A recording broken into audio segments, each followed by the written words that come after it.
Teachers, friends, colleagues spend a lot of time with our children, but do they, as a result, have more influence on these children than us, the parents?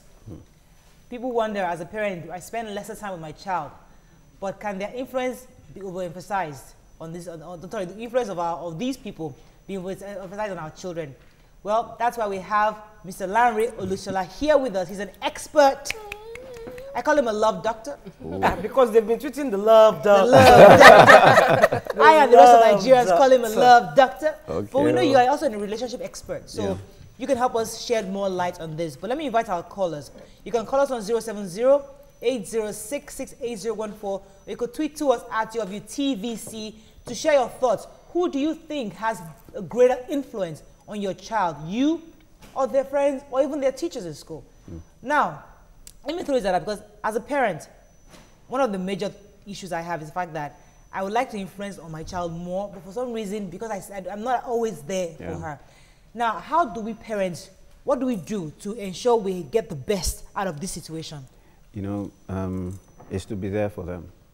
That's the best that you can do.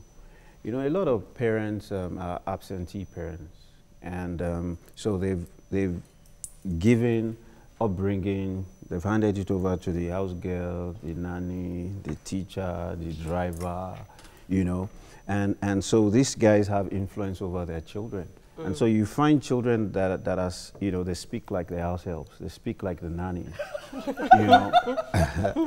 so in that case, those people have more influence than you.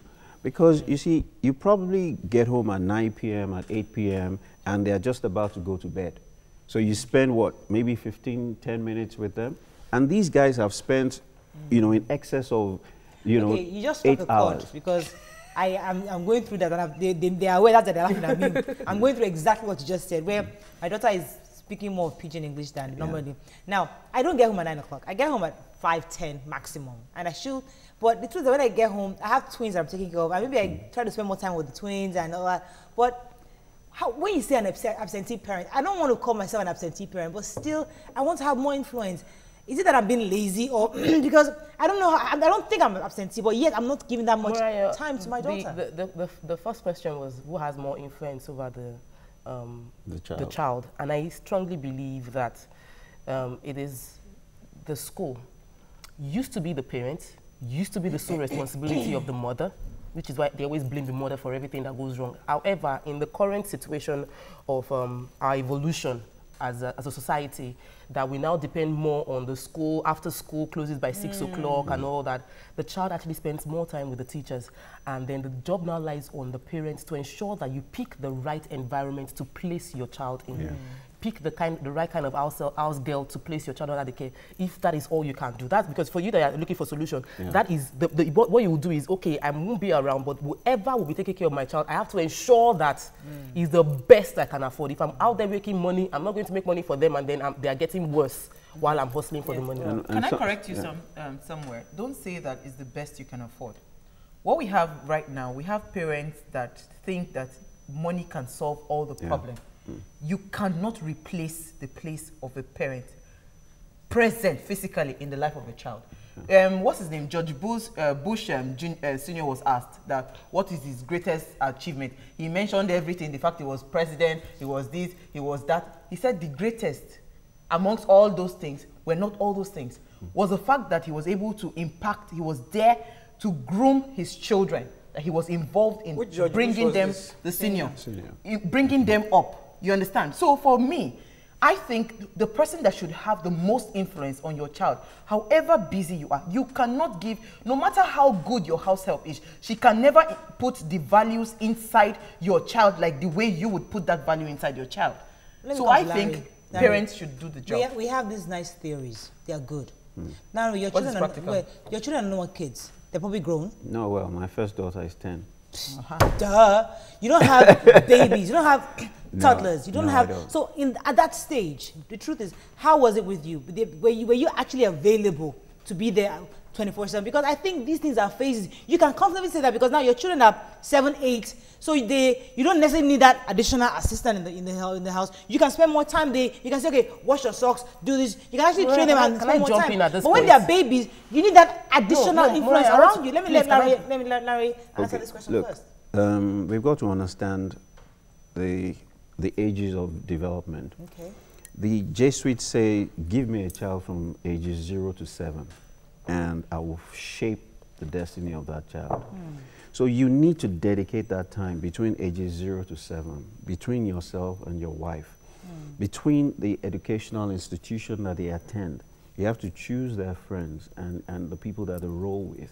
You have to be deliberate about the kind of house help that you get or the nanny that you get within those ages. Because you see, a lot of children, their lives are formed at that age.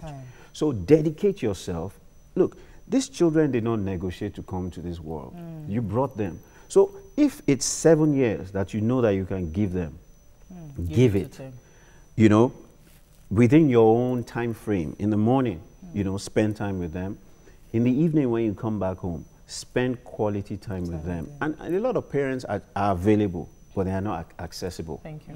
You know, so it's not about getting home at 4 or 5. It's about being there with them. But she's watching cartoon at that time. So you stop her from watching cartoon. It's cartoon because she's learning something she's from learning cartoon. Something there. When I was when my daughter is 26 now, so but when I was when she was growing up, and I had to travel because I was on tour a lot.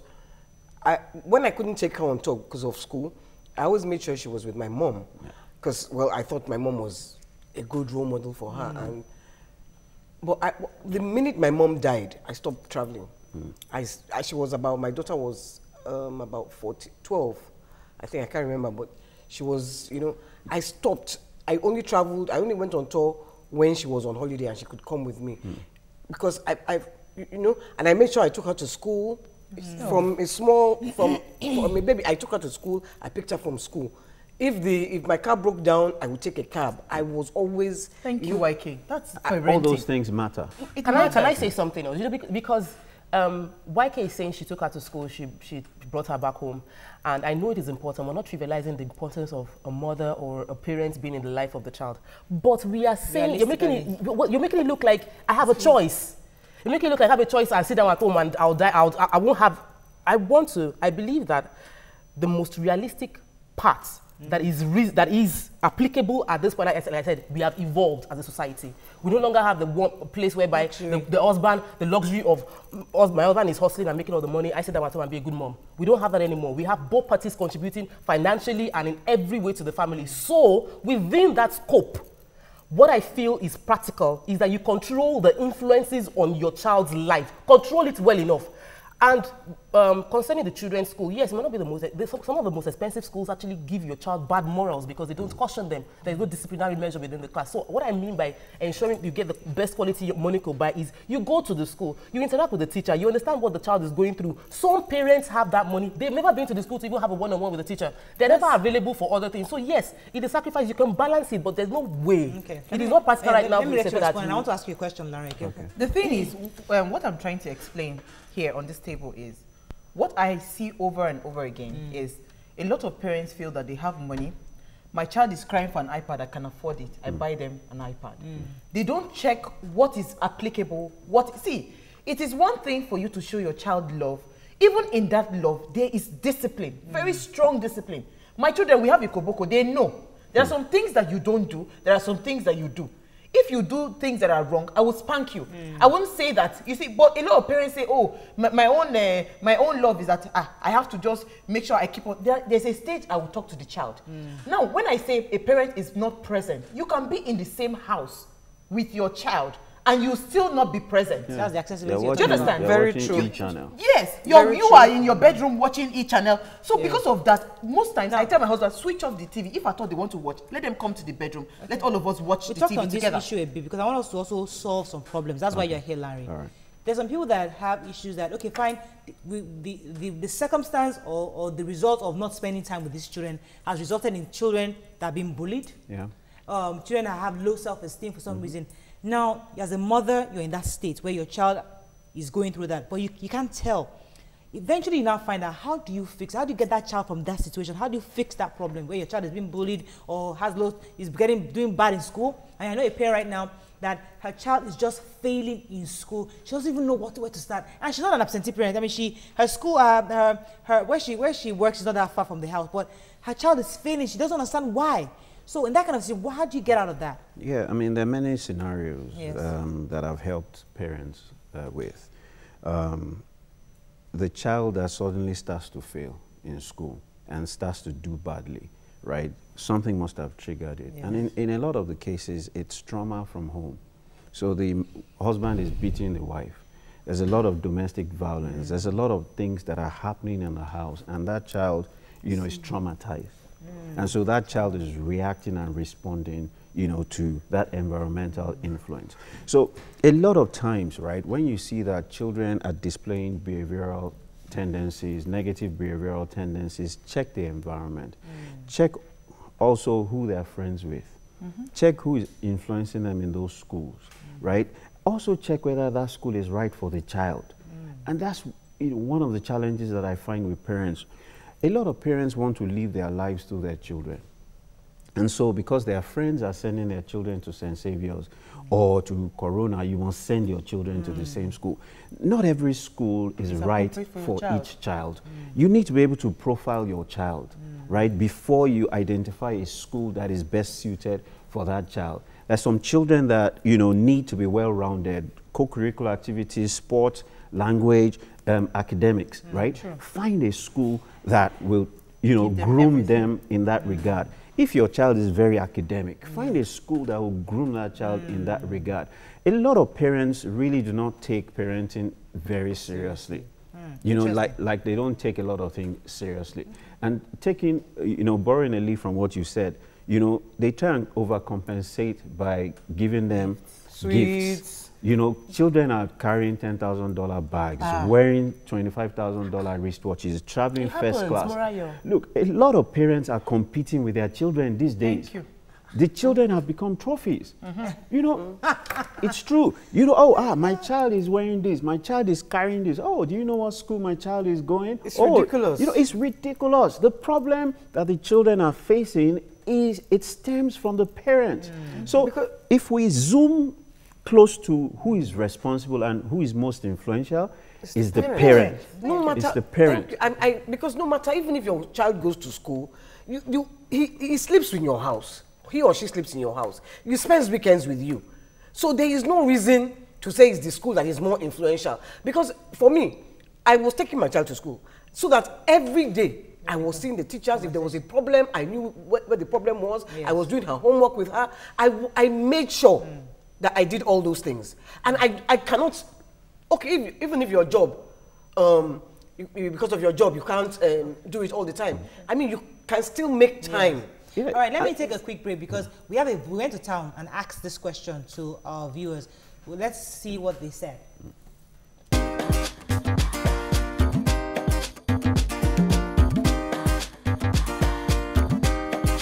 The future of any child is being determined by the parents, especially the mother. The mother contributes most because most of the children, you spend most with your mother. Your mother takes care of you. I think it's more on the parents and the peer group, but the church and the mosque or whatever can just try to adjust and discipline the child. But the whole bulk of the whole thing depends on the parents at home. Because the Bible says, train up a child in the way he should go, and when he's old, he will not depart from it. So it should come from the parents. Some parents, they teach their children the way of God. And when they go out, the people they meet, as in the peer group, maybe in school, in church, the people, their friends they meet out there, they influence them into some certain things which their parents don't even know about. So to me, I can say it's the peer group. It's the peer group. They influence the child in this age the most because the child tends to spend more time with them in school. Weekends when they are at home, they play together. And these days on social media, they spend a whole lot of their time together. And it's just as simple as that. Even if you are the parent of that child, if you don't utilize the opportunities you have, you won't be able to influence your child the way their peer group will do. The peer group influences the child mostly, because he will look at his peers and see whatever it is they are putting on, and he will be feeling probably, he's not well taken care of. And this might lead to certain vices, you know. So the parent has to play a better role when a child is growing up to cut short all these vices from the child. Peer influences the child more rather than the family or the church or the mosque or whatever. Discover is the peer group act so much influence on the child, because they go to school every day, they play with their friends, they come back home, play with the friends, you know, they remember what happened in the school, and they want to behave like a friend. They will do this, they say, okay, because Chamaka behaved this way, so I'm going to do like that. This is the way.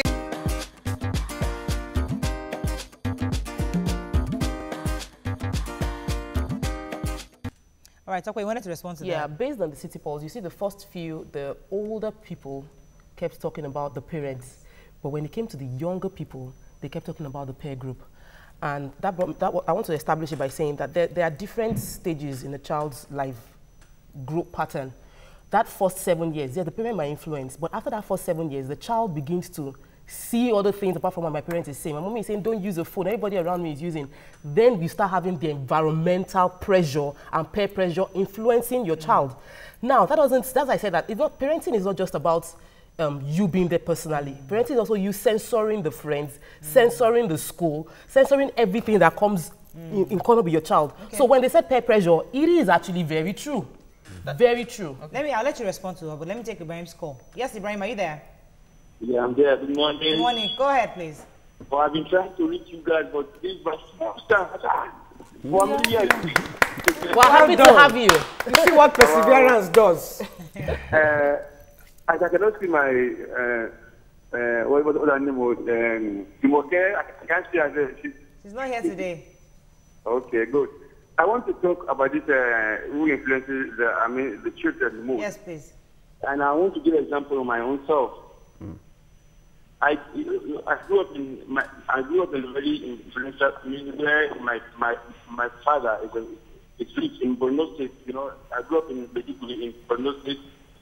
But really, my father, you know, neglected us to the core that it was the household that was taking good care of us somehow, you know. So I became very spoiled, you know. Very, very spoiled because of my, you know, it's like I copied from the house help. Okay. You know, my father traveled a lot, politicians, here and there, you know, and my mom just stay at home. Okay. It was so you were influenced by your house help. Okay. All right. Yeah? You were influenced by your house help a lot. Yeah, okay. on the house help. Okay. It really part to the core, you know, so I don't really believe, you know, it was, in fact, the house help influences me more. All right. Thank you very much, Ibrahim. Yes, well, you wanted to respond. I wanted to respond to what Tokwe was saying about peer group, because one of the ladies at the city poll, she said something that when parents train up their children in the way of the Lord. You see, that training up your child in the way of the Lord is overly abused, will I call it, because that's why we had in the past. We had parents, pastors that had children, that the children became rebellious because the pastors were focused on, what's it called? The way of the Lord. The way of the Lord. Well, you see, new generational pastors, they understand now that in as much as I want to be present in that church, my children also need my time. A lot of parents training up their children in the way of the Lord, giving them Bible to read, you're not studying it with them. That is not training up your child in the way of the Lord. The way of the Lord is you being involved. So for me, when you have formed a child from that 0 to 7, it will be very difficult for that child to break those habits. All right. I want to come to Lanre on that training part, because that's where we have a lot of issues. But let me take this call first. Good morning. Are you there? I'm here. Good morning. Please go ahead. I think the discussion is a pleasant one. And I feel that the discussion is like you have to consider the segment, that is the age. At the early stage of a child, he learns more from the parents. But these days, we put our kids in a crèche and all that. So if that is the place he gets to acquaint himself most, whatever he learns or sees in the life of the peers there, it influences. Okay. So, and that is at the early stage. When a child gets to the age of 6, 7, and all that, he forms another habit. But the most important thing is when the parents really create a time for the child. Okay. The parents will influence that child. All right. Thank you so much. If the parents don't have enough time, so whoever that child lives with or plays with often would definitely influence. All right. Thank you very much. I have to go. No. I have to go.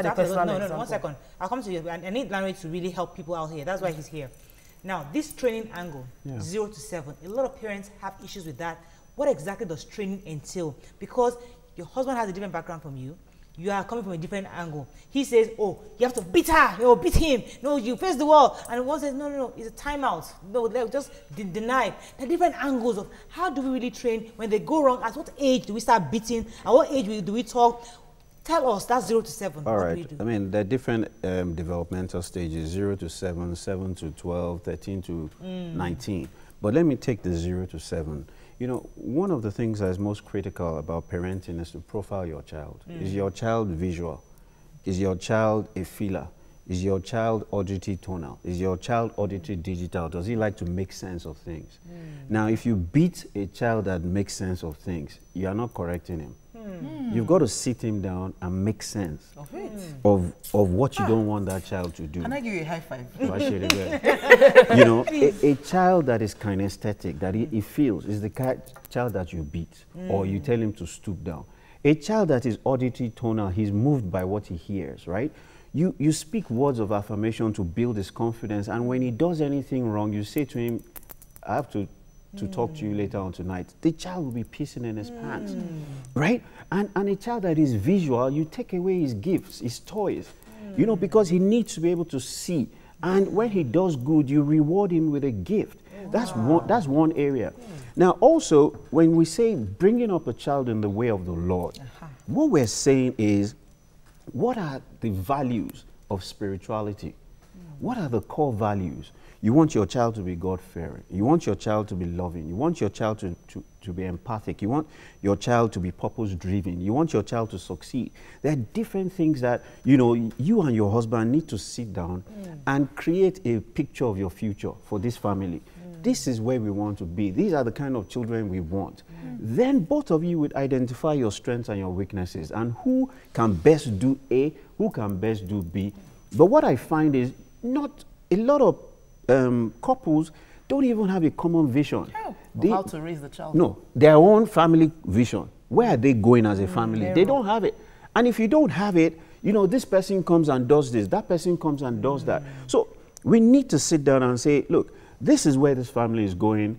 This is what our family dream is. And you now ask yourself, what are the core values that we want to have as a family? And what are the core beliefs? But one thing that happens is we inherit values and beliefs from our forefathers and our parents. But those values and those beliefs or those behaviors may not be applicable in today's terms with your child. Is it possible, Lanre, that a lot of people who turned out very well, it's possible that their parents, not necessarily that they had this knowledge, but they coincidentally got either the kind of child they were, and we able to either talk to them or use the beating, and that's how they were able to get these values. Because some people had the same thing you said, but it turned out terrible. I think because of what we had a guest on the show. This man, I've forgotten the father of that girl, Zuriel's father, when he came here and talking about the vision, having a clear vision. For me, I think most of our parents stumbled on what to do. I've noticed that I have twins, they're identical, but I have one that if I tell him, oh, if you do this, I'll beat your bum bum. If immediately he does it, I don't beat my bum bum. The second one, I'll say, you won't listen to music. And he understands. But I didn't really, now I understand what it means, that they are different. Let me take this commercial break. We're going to learn more from Lanre. Stay with us, we'll be right back.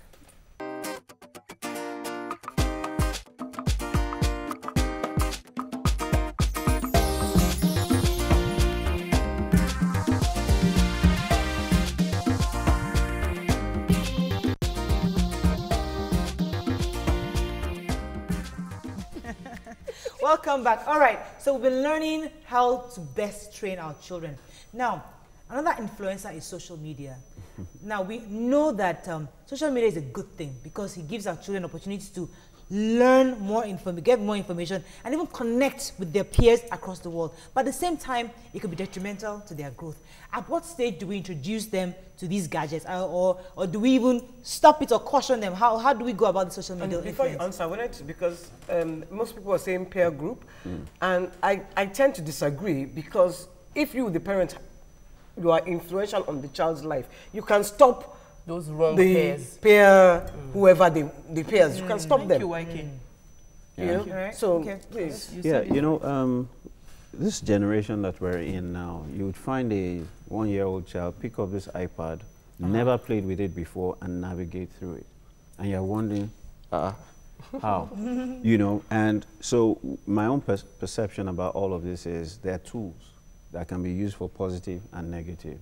It still boils down to the parent to regulate. Now, social media, why does your child need to be on social media before age 12, age 13? You don't need to be on Twitter, Instagram, and all of those things, but you can go to the internet and do different things on the iPad, you know, and that is beneficial to your growth. So you need to be able to, you know, censor what your child does, you know, once you give them these tools. Yes. But these tools are very critical to their, you know, analytical thinking, to their reasoning, and, you know, a lot of their learning. Now, in today's education, they tell them to go home and do homework on the internet. Yeah. You know, so your child needs to be able to be IT savvy. It needs to be able to understand, you know, using, you know, all of these gadgets. But, you know, the censorship is still left to the parents. Say something, because you see now, like now, when they're online, you know, this especially this porn, what's it called? It pops up. Yeah. And on like 2 occasions, my son had mistakenly clicked on it, you know. So when he saw that it was not something he was familiar with, you know, he was trying to hide it. But I was able to sit him down to explain to him. Whose device was it? It was not on the iPad, it was on the laptop. Because and he was trying device? No. Whose laptop was it? When you, because it's not cookies. No, it comes. It comes like cookies. Pop-ups. Yeah, pop-ups. Is it your laptop that you because like me, I've never seen anything like that pop up. On my own, on me, I've never seen. No, let me explain. Why doesn't it come to my own? No, I've never popped up on my own. I'm a gadget person, and sometimes explain. You can block some pop-ups. You're supposed to go to your settings. I don't know how to do it. Yes, you can block all of them because they would adverts would pop. What do you think blocked my own? That's what I mean. Censorship is very, very critical. So we can actually block that. Yeah, you can block, you know, your children from going to certain sites, from certain pop-ups, you know, to just pop up as we call it, you know. But you have to regulate it. It's within, you know, your responsibility. How about when you just role. press Google? If you just say "ow," the first thing you see is how to make love. Oh, yeah. Once you type "ow," it will complete it for you how to make love, how to kiss. No, those are the first few things. Then it will drop breakdown. Yeah. So I mean, those are the highest things that they are searching for on social media. Yeah. So how do you stop? Yeah. How do you now caution the child from clicking on the how to make love there? And that's why you've got to be able to speak to your child, correct your child, let them know what is wrong, let them know what is right, and let them continually do what is right. Besides that, also, it's the people that they spend most of their time with. You've got to get them to realize that it's wrong. Read tweets, but I just want to, because I don't know the computer that these people are using, that me, I'm not, because of what she said, I quickly typed how, and I saw how many kinds of mosquito are there. But what's the next one? Okay, next one, how to access. That's the thing. So that's the most searched. How do I know how to download your YouTube? You know, because me, I don't know how these people see. No, it happens because when they do research from school, they say how to make this, how to make that. It comes up. But now, how do I now educate my son? Because I tried to talk about sex and explain to him to understand. He's going to be 9 this year. Okay. To explain to him, this is a subject. If you want to learn about sex, you don't have to go over the internet. Come and I'll teach you what sex is about. I had to sit down. Is he comfortable with talking to you? He's comfortable. Yes, he is. You know, so because you see, a lot of times, right? That's why you've got the father, you've got the mother. Okay. And bringing up, and you've got your sisters, your parents, your very close friends, right? You know, there are times when the child is more comfortable with your sister. With your sister. Yeah. or with your brother, right? And, know that, what, let me send him to my brother to have that conversation with Let's see some brother. tweets on this. Yes. 3, please. Bilikisu Yusuf says, ladies, do you know most parents are not even good parents? Maids can caution their kids, teachers can beat their children. Then one from Jimoke says, spend more time than money. The kids need you to spend time with them. David Adeleye says, oh, that was yesterday, sorry. Okay. Whoever, Father Hunsi, whoever, whatever a child spends most time with, always has a measure of influence. Should we allow our helps to beat our children? I mean, before you answer that, let me take Jimo's call. Good morning, Jimo. Are you there? Jimo. Hello. Yes, I'm Mr. Jimo from Important. Please go ahead, sir. Yeah, good morning. Morning. Yeah, I'm the first time caller on your program. Hey, welcome to the show. Yeah, I want to commend you. Your program very has been very clear. wonderful, especially the one you aired today. Thank For the you. children, it's been very wonderful. Thank you. Thank you. So please keep it up. Thank Then you. the topic for today, that who influence child the most, I think it is the home, the parents. Okay. For instance, I will use myself as an example. I grew up, I was born and brought up in Kano. In Sabon-Dere, Sabon-Dere in Kano precisely. We're surrounded by Indian smoke. The line is not clear, sir. Jimo, I can hardly hear you. I sincerely apologize. Yes, Lanre, should we allow our help to discipline or even spank your children? We must ask ourselves, what is the motive and intention, or what is the desired result that we expect first? And secondly, what is the best kind of punishment for this kind of child? Okay. And then what is the best form of appreciation for good behavior? Now, we must take all of those into consideration. If it's a kinesthetic child that, will be moved by the caning, right, then, you have to caution, your house help. And that's where in getting a house help or a nanny, you must be very involved. You get someone that is balanced, someone, that is looking for cheap people that they can pay 2,000 naira now. And it's so your child. That person cannot be balanced. Yeah. I had a nanny that was really spanking my kids. Really spanking. Even less than 2-year-old. Really spanking, and my neighbors were like, they had to even call around and get in touch with me that she should. You change that nanny. But because they spend a lot of time with your children, right? You've got to give them some sort of autonomy, and the children need to respect them. A lot of parents don't respect their house helps, and so they transfer that lack of respect to their children, and so the children disrespect the nannies, and the parents say, you cannot touch my child. It even goes as far as going to your school, the child's school, and warning the teacher. A lot of parents do that. How dare you touch my child? An institution that's supposed to be instilling discipline in your child. We're not saying that beating is the only form of punishment. There are different naughty corner.